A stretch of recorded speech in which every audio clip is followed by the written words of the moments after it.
La noche que mi padre murió en mis brazos, susurró un nombre que yo nunca había escuchado antes.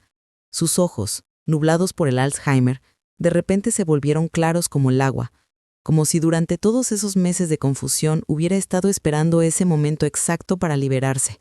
Me apretó la mano con una fuerza que no había mostrado en años y dijo: «Elena nunca supo que la amé». Mi madre se llamaba Rosa. Elena era alguien más. Y cuando entendí quién era realmente Elena, comprendí por qué mis hermanos nunca quisieron cuidarlo, por qué huyeron tan rápido, por qué yo fui la única que se quedó. Porque ellos ya lo sabían, y yo estaba a punto de descubrir la verdad que destruiría todo lo que creía saber sobre mi familia. Mis hermanos dejaron a papá en el hospital como si fuera un mueble viejo que ya no servía. Daniel me llamó desde el estacionamiento. Ni siquiera tuvo el valor de subir a la habitación, y me dijo que él y Carolina habían decidido que no podían hacerse cargo, que sus vidas eran muy complicadas, que tenían hijos, trabajos, responsabilidades. Yo también tenía todo eso. Trabajaba 12 horas diarias como enfermera en el turno nocturno, tenía un departamento de un dormitorio en el centro de la ciudad que apenas podía pagar, y estaba saliendo de una relación de 5 años que me había dejado sin ahorros y sin energía. Pero cuando vi a papá sentado en esa cama de hospital, con la mirada perdida, buscando algo que ya no podía encontrar en su memoria, supe que no podía dejarlo. Los médicos me explicaron que el Alzheimer estaba avanzando rápido, que necesitaría supervisión constante, que los costos de una residencia especializada empezaban en $3,000 mensuales. Mis hermanos habían desaparecido antes de que terminara esa conversación. Firmé los papeles de alta médica con manos temblorosas y conduje a papá a mi pequeño departamento, sin saber que estaba trayendo conmigo no solo a un hombre enfermo, sino a un archivo viviente de secretos que pronto explotarían. Adaptar mi vida a la presencia de papá fue como aprender a respirar bajo el agua. Le di mi habitación y yo comencé a dormir en el sofá, cuando podía dormir. Las primeras noches lo escuchaba llorar, llamando a mamá, quien había fallecido 3 años atrás de cáncer.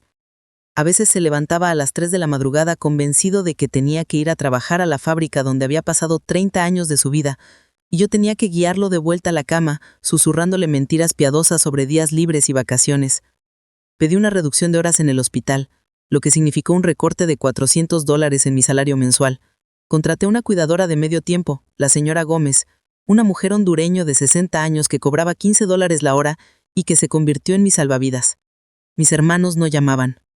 Ni una sola vez en las primeras 2 semanas preguntaron cómo estaba papá, si necesitábamos ayuda, si al menos podían contribuir con dinero. El silencio de Daniel y Carolina era ensordecedor, y yo comencé a sentir una rabia fría crecer dentro de mí, como hielo formándose lentamente en mis venas. Un martes por la tarde, mientras organizaba las cosas de papá que había traído de su antigua casa, encontré una caja de metal oxidada escondida en el fondo de su maleta. Adentro había fotografías viejas, cartas amarillentas con letra cursiva elegante y un recibo de depósito bancario fechado en 1992 por $25,000. Las fotografías mostraban a papá joven, quizás de 30 años, sonriendo junto a una mujer que no era mamá. Ella era rubia, delgada, con ojos claros que brillaban incluso en esas imágenes descoloridas. Al reverso de una foto, con tinta azul desvanecida, alguien había escrito: Elena y Javier, verano del 89, siempre. Sentí un vacío en el estómago. Mamá y papá se habían casado en 1985. Las cuentas no cuadraban. Guardé la caja bajo mi cama y no le dije nada a papá, pero esa noche no pude dormir, dando vueltas en el sofá, mientras las preguntas se multiplicaban en mi mente como virus. ¿Quién era Elena? ¿Por qué papá guardaba ese recibo? ¿Y por qué algo en mi interior me decía que mis hermanos conocían esta historia mejor que yo? A la mañana siguiente recibí una llamada de un número desconocido. Una voz de mujer mayor, rasposa por los años y el tabaco, preguntó por Javier Mendoza. Le dije que era su hija y que él no estaba en condiciones de hablar por teléfono.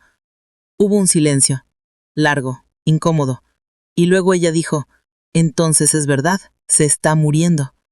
No usó la palabra Alzheimer, dijo muriendo, como si supiera algo que yo no sabía.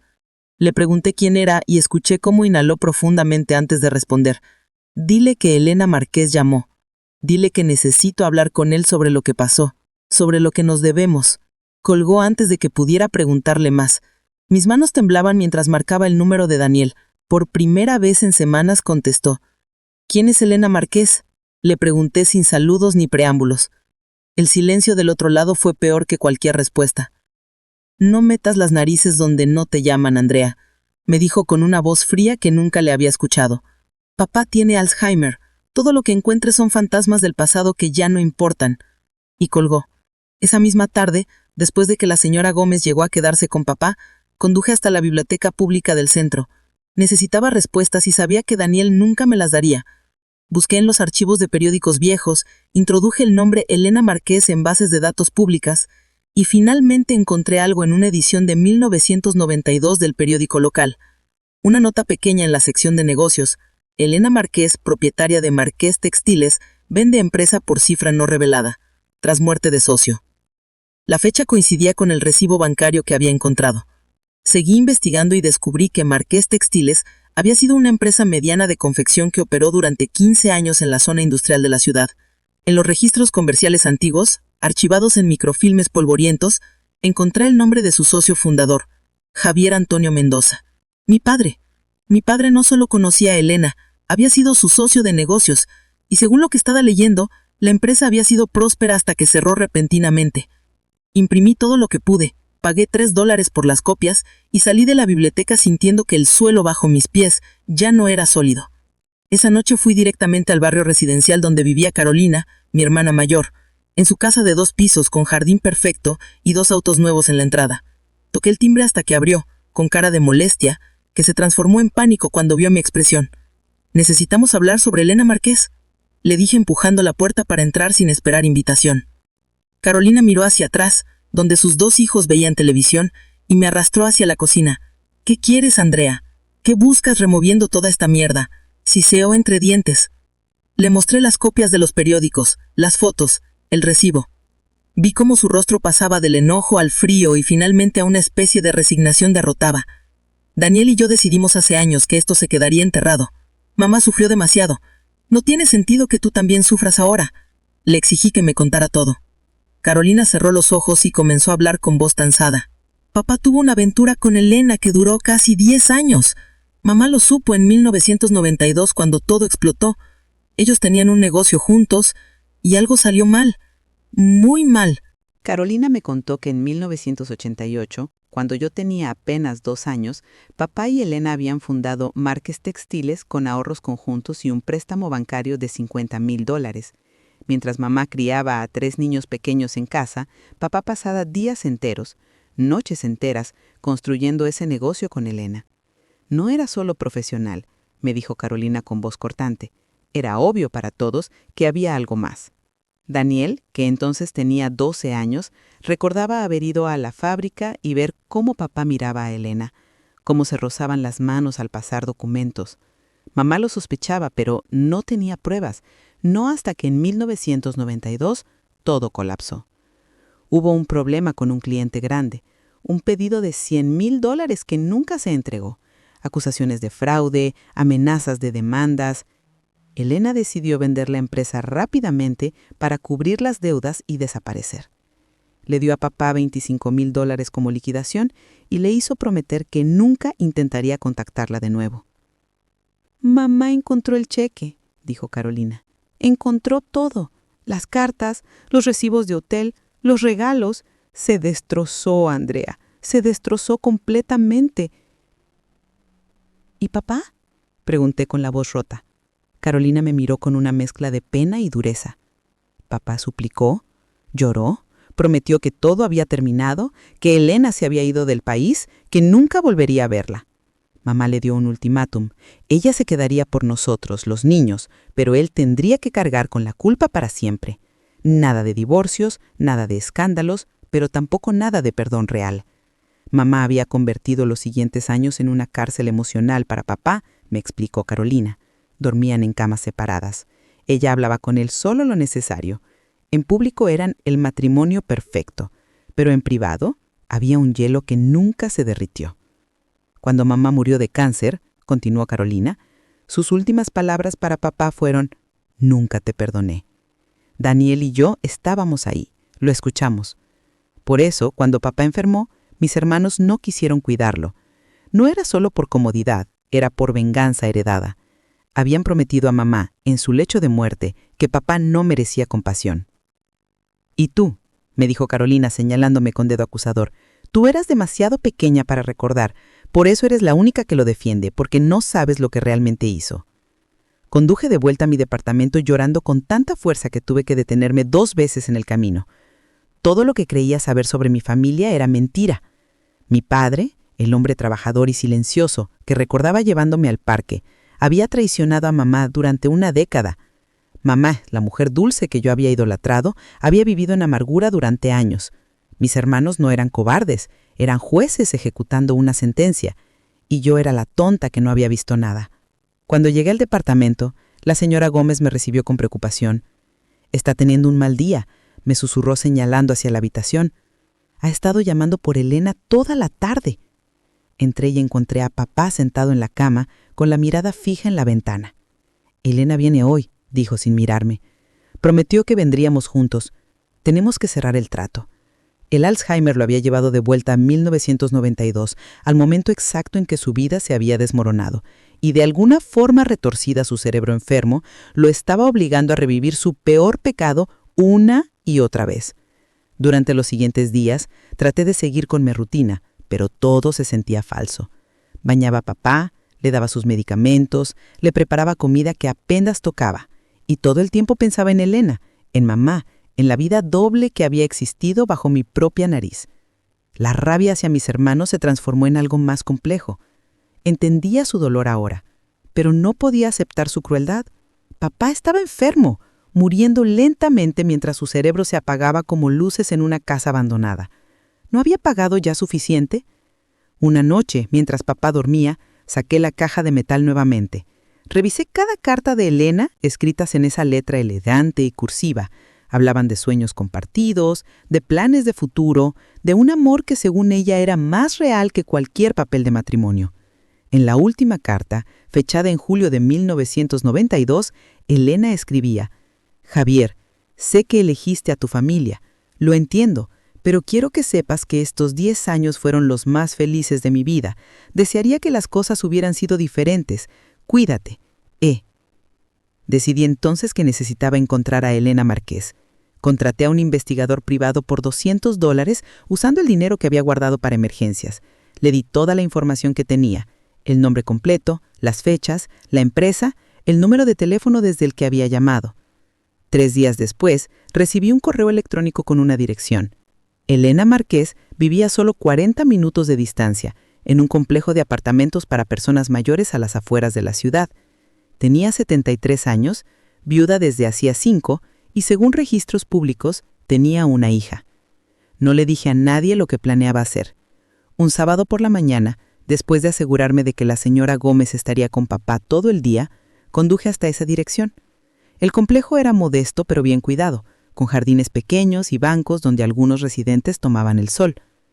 Toqué la puerta del apartamento 212 con el corazón martillando en mi pecho. Una mujer mayor abrió la puerta, y aunque el tiempo había marcado su rostro, reconocí inmediatamente esos ojos claros de las fotografías.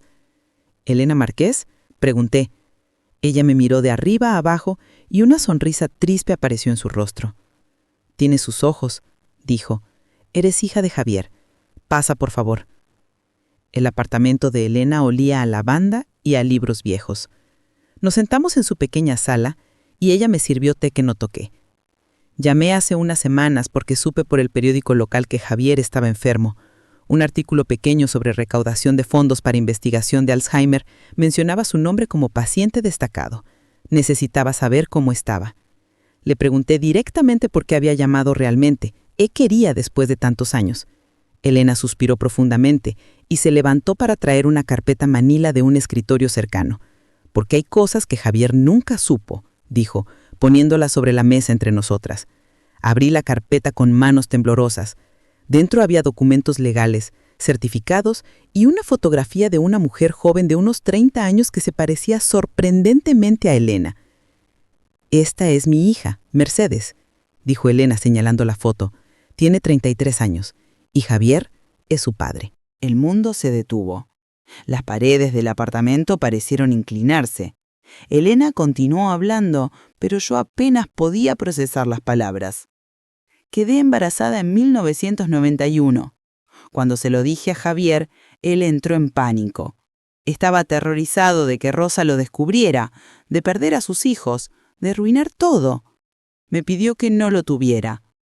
Elena se limpió las lágrimas que comenzaban a caer. Pero yo quería ese bebé, quería a tu padre, así que le dije que me haría cargo sola, que desaparecería, que él nunca tendría que saber nada.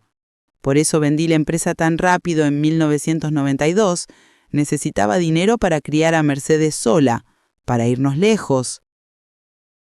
Los $25,000 del recibo no habían sido solo liquidación del negocio, habían sido dinero de silencio. Javier me dio ese dinero con una sola condición, continuó Elena, que nunca lo contactara, que nunca le dijera a nadie que él era el padre, que Mercedes nunca supiera. Y cumplí esa promesa durante 33 años. Pero ahora Elena estaba enferma, cáncer de pulmón en etapa 4. Le quedaban quizás 6 meses de vida. Y Mercedes merecía saber quién era su padre biológico antes de que ambos murieran. Elena sacó su teléfono y marcó un número. Mercedes necesita conocerte, me dijo mientras esperaba que contestaran. Merece saber que tiene hermanos. 20 minutos después, una mujer alta y delgada con los mismos ojos oscuros de papá entraba al apartamento. Mercedes Márquez trabajaba como maestra de primaria, estaba casada y había crecido creyendo que su padre había muerto en un accidente cuando ella era bebé. Esa era la historia que Elena le había contado durante toda su vida. Mi madre me llamó hace 3 días y me dijo la verdad, explicó Mercedes, sentándose junto a mí con expresión cauta. Me mostró fotos de Javier, documentos, todo. Y aunque estoy enojada por las mentiras, también entiendo por qué lo hizo. Mirándola de cerca, las similitudes eran inquietantes. Tenía la misma forma de frente que Daniel, la misma sonrisa torcida que Carolina, mis mismas manos largas. Éramos hermanas. Yo tenía una hermana de 33 años que había vivido a menos de 1 hora de distancia toda mi vida, y nunca lo supe. El universo entero parecía una broma cruel. ¿Él sabe?, preguntó Mercedes. ¿Tu padre sabe que existo? Negué con la cabeza. Ni siquiera sabe quién soy yo la mitad de los días, respondí con voz quebrada. Elena tenía una petición específica. Quería que Javier conociera a Mercedes antes de morir, aunque él no pudiera recordarlo después. Necesito cerrar este círculo, dijo con voz temblorosa. Necesito que él sepa, aunque sea por un momento, que Mercedes existe y está bien, que no arruinamos su vida. Mercedes estaba de acuerdo, aunque podía ver el miedo en sus ojos. Yo, en cambio, me sentía paralizada. Aceptar esto significaba traicionar a mis hermanos, a la memoria de mamá, a todo lo que creía correcto. Pero mirando a Mercedes, viendo cómo sus manos temblaban igual que las mías cuando estaba nerviosa, supe que no podía negarle esto.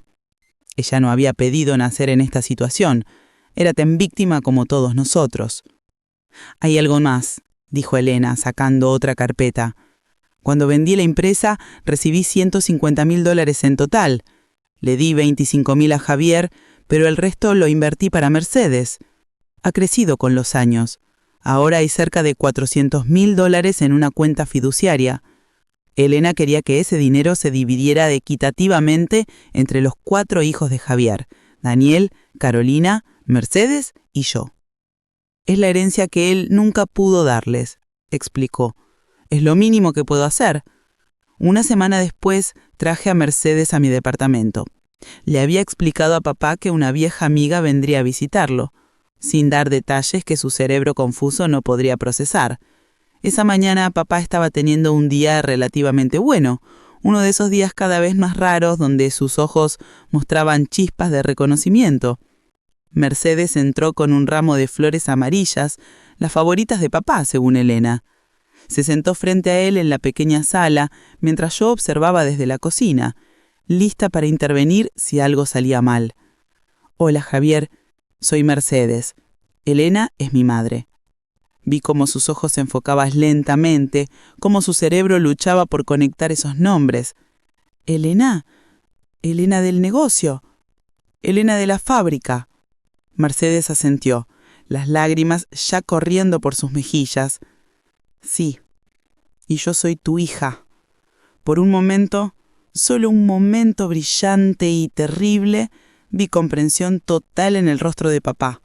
Sus ojos se abrieron, su boca tembló y susurró: «Dios mío, tú naciste».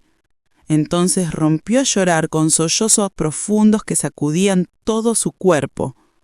Entre lágrimas, papá habló con claridad que no había mostrado en meses. Era como si esta verdad había estado atrapada dentro de él, esperando la oportunidad de salir. «Le pedí que Elena no te tuviera», dijo agarrando las manos de Mercedes. «Fui un cobarde. Tenía miedo de perder todo, y en ese miedo te perdí a ti. He cargado esa culpa cada día de mi vida». Mercedes lloraba también, pero no soltaba sus manos. «Estoy aquí ahora. Estoy bien. Mamá me crió bien. Tengo una buena vida». Papá me miró entonces y por primera vez en semanas realmente me vio. «Andrea, perdóname. Le fallé a tu madre. Le fallé a todos. No supe qué decir. Toda la rabia que había acumulado durante semanas chocaba contra la imagen de este hombre viejo y roto que finalmente admitía sus errores. Amé a Elena, pero también amaba a tu madre a mi manera. Traté de vivir dos vidas y solo logré destruir ambas». Habló durante casi una hora, la conversación más larga y coherente que habíamos tenido desde su diagnóstico, como si su mente hubiera estado esperando este momento para ordenar sus pensamientos una última vez. Esa noche llamé a Daniel y Carolina y les dije que necesitaba verlos. Se nenaron hasta que les dije: «O vienen ahora o mañana por la mañana van a recibir documentos legales de un abogado. Ustedes deciden». Llegaron a mi departamento con caras de furia. «¿Qué diablos quieres, Andrea?», comenzó Daniel. Entonces vieron a Mercedes sentada en mi sofá. «Hay alguien que necesitan conocer», dije con voz firme. «Esta es Mercedes Márquez, nuestra hermana». Vi cómo el color desaparecía de los rostros de mis hermanos. Les mostré todo: los documentos, las pruebas de paternidad que Elena había guardado durante décadas, las fotos, las cartas, la cuenta bancaria. Carolina se sentó pesada y llevándose las manos a la cara. Daniel se quedó de pie, mirando a Mercedes como si fuera un fantasma. «Esto no puede ser real», murmuró. Mercedes se puso de pie, enfrentándolos con valentía.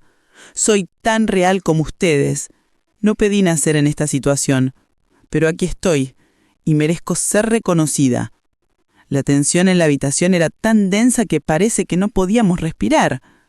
Entonces, papá salió de su habitación, confundido por el ruido, y vio a sus 4 hijos juntos por primera vez.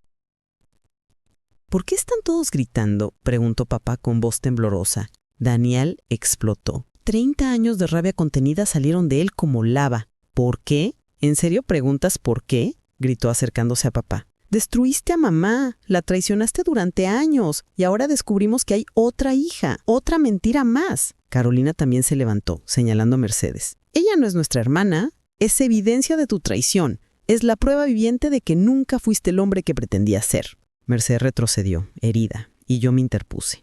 «Suficiente», dije con voz que no reconocí como mía. «Suficiente de este veneno. Sí, papá cometió errores terribles, pero Mercedes no tiene la culpa. Y francamente, ni papá ni mamá están aquí para defenderse. Solo quedan las consecuencias, y nosotros tenemos que decidir qué hacer con ellas». Saqué los documentos de la cuenta fiduciaria. Elena quiere dividir $400,000 entre los 4. Es dinero que legalmente le pertenece a Mercedes, pero ella está dispuesta a compartirlo. Eso es más generosidad de la que ustedes han mostrado hacia papá en meses. Daniel miró los números y vi cómo su expresión pasaba de rabia a algo más calculador. El dinero lo cambió todo, como siempre lo hace.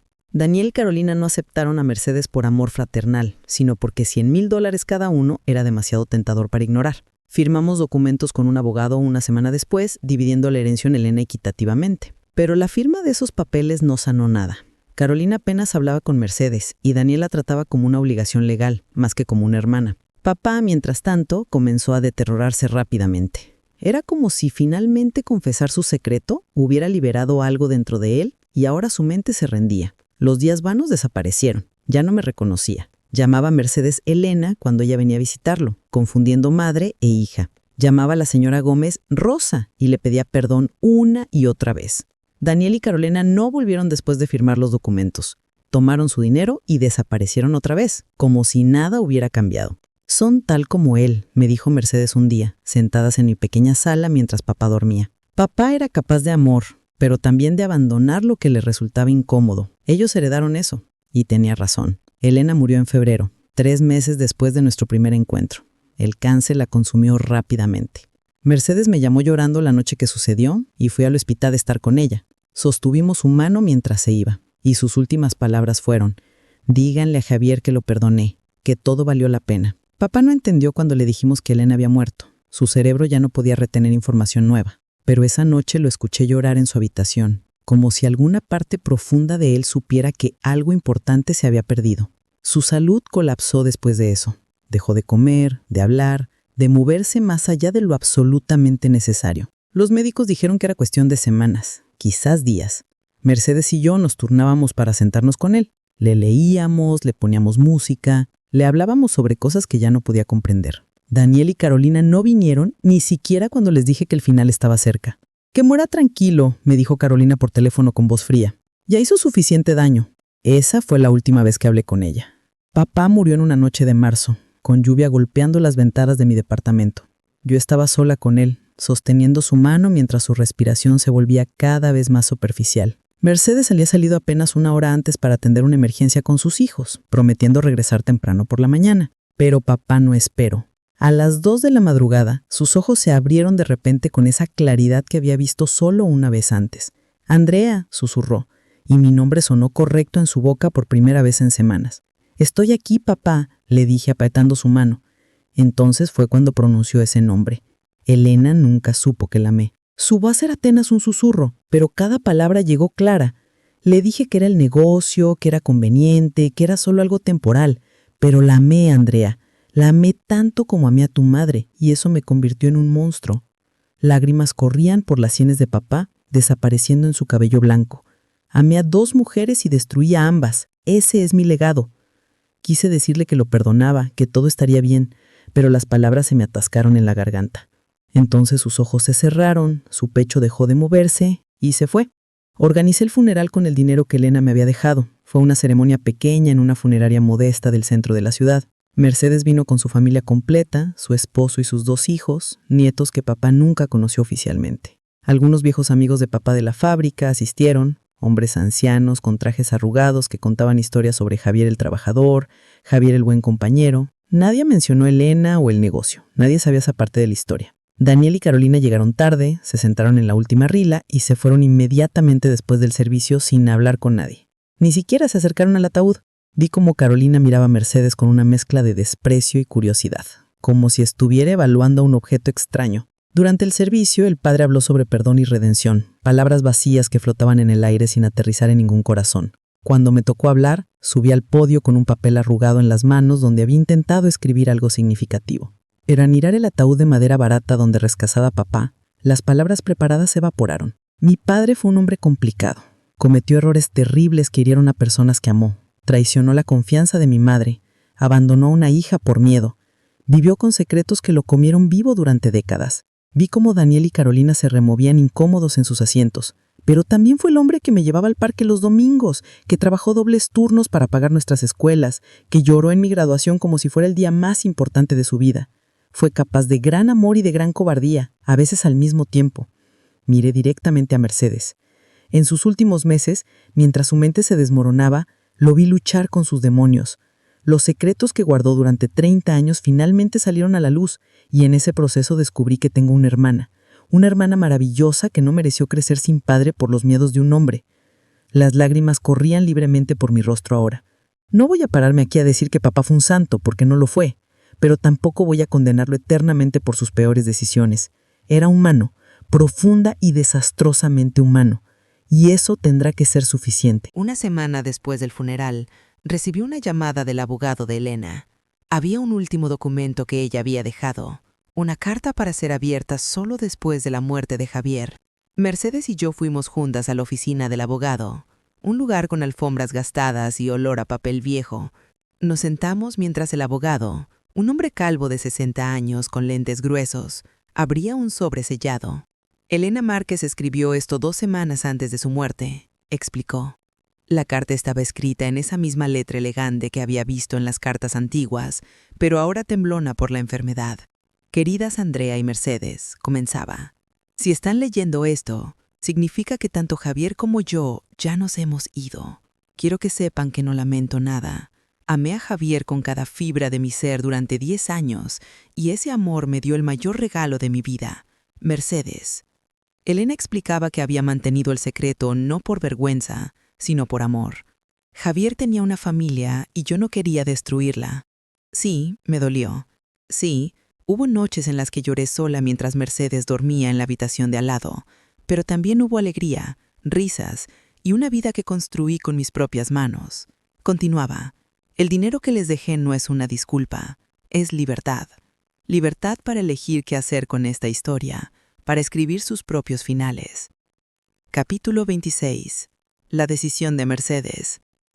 Mercedes y yo nos sentamos en una cafetería después de leer la carta, con tazas de café que se enfriaban sin tocar. ¿Qué vas a hacer con el dinero?, le pregunté. Ella miró por la ventana hacia la calle lluviosa. Voy a abrir un fondo educativo en nombre de mamá y papá, dijo finalmente, para niños cuyos padres no pueden pagar la escuela. Mamá siempre decía que la educación era la única herencia real que podía darme. Me habló de sus planes. Usar $50,000 para establecer el fondo, invertir otros $30,000 para que creciera con el tiempo y usar el resto para la universidad de sus propios hijos. No quiero que el legado de papá sea solo traición y secretos, continuó. Quiero que sea también algo bueno, algo que ayude a otros niños que, como yo, crecieron sin ciertos privilegios. Le pregunté si alguna vez había perdonado a papá por no estar en su vida. Mercedes se quedó pensativa durante largo rato. No sé si perdonar es la palabra correcta. Entender, quizás. Él tomó decisiones por miedo, y esas decisiones tuvieron consecuencias. Pero también me dio vida, y mamá me dio amor. Al final, tuve una infancia feliz.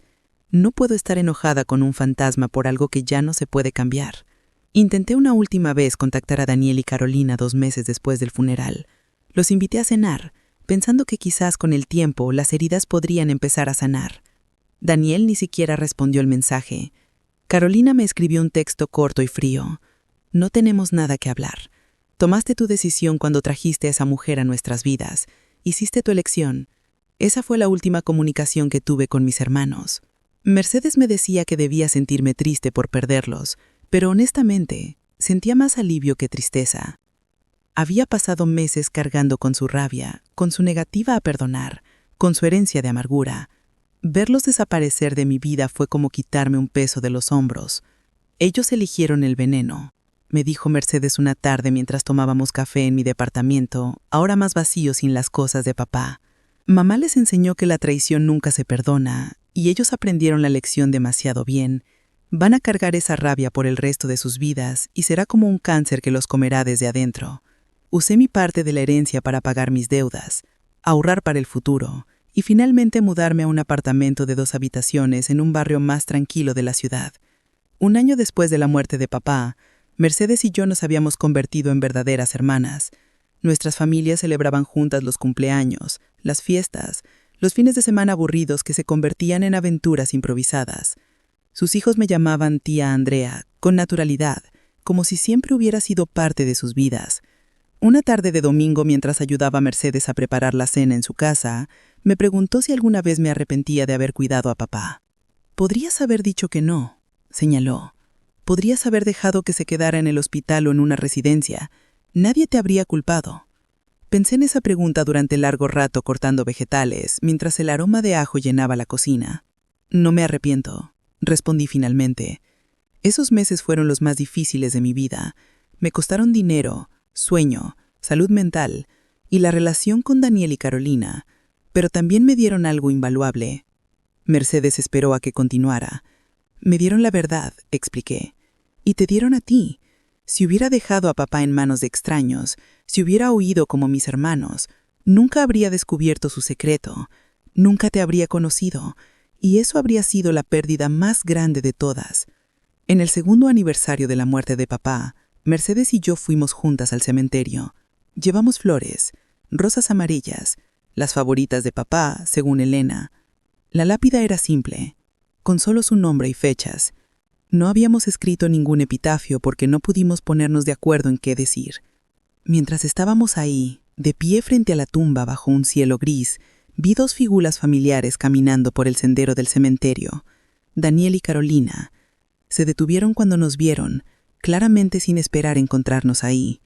Por un momento, los cuatro nos quedamos congelados mirándonos a través de 20 metros de distancia. Vi conflicto en el rostro de Carolina, como si una parte de ella quisiera acercarse, pero otra más fuerte la mantenía clavada en su lugar. Daniel simplemente dio media vuelta y empezó a alejarse. Carolina lo siguió después de un segundo de duda. «Espera», grité antes de poder detenerme. Carolina se detuvo pero no se volteó. «No tiene que ser así», continué caminando hacia ellos. «Somos familia. Papá se fue, mamá se fue, pero nosotros seguimos aquí. Podemos elegir algo diferente». Finalmente, Carolina se volteó y vi lágrimas en sus ojos. «No, Andrea», dijo con voz rota. «Tú elegiste algo diferente cuando elegiste a ella sobre nosotros, sobre mamá», señaló a Mercedes. «Esa mujer es el símbolo de todo lo que papá nos hizo». Los vi alejarse por el cementerio, dos figuras que se hacían cada vez más pequeñas hasta desaparecer. Mercedes se acercó y puso su mano en mi hombro. «Lo siento», susurró. «No tienes que disculparte», le respondí. Ellos eligieron su elección, nosotras hicimos la nuestra. Nos quedamos frente a la tumba de papá mientras el viento movía las hojas de los árboles cercanos. Pensé en todo lo que había pasado, los secretos revelados, las mentiras descubiertas, la familia destrozada y reconfigurada. Papá había sido muchas cosas, buenas y malas, y su legado era tan complicado como su vida. «¿Crees que él está en paz ahora?», me preguntó Mercedes. Miré la lápida simple, imaginando a papá liberado de su mente enferma, de sus secretos, de su culpa. «Espero que sí», dije. «Espero que, donde quiera que esté, finalmente pueda descansar». Esa noche, de vuelta en mi apartamento, me senté en el balcón con una taza de té y miré las luces de la ciudad. Había perdido 2 hermanos pero ganado una hermana. Había visto los peores secretos de mi familia pero también encontrado verdad. La vida no me había dado el final feliz de las películas, donde todos se perdonan y abrazan, pero me había dado algo más real: paz. No era una paz dramática o cinematográfica, era simplemente la ausencia de guerra interna, el conocimiento de que había hecho lo correcto incluso cuando fue difícil, la certeza de que podía mirarme al espejo y estar orgullosa de la persona que veía. Papá me había enseñado, sin quererlo, que el amor es complicado, que las personas son más que sus peores errores y que a veces la familia que eliges es más fuerte que la familia en la que naces. Esa era su última lección y finalmente, después de todo, era una lección que valía la pena aprender.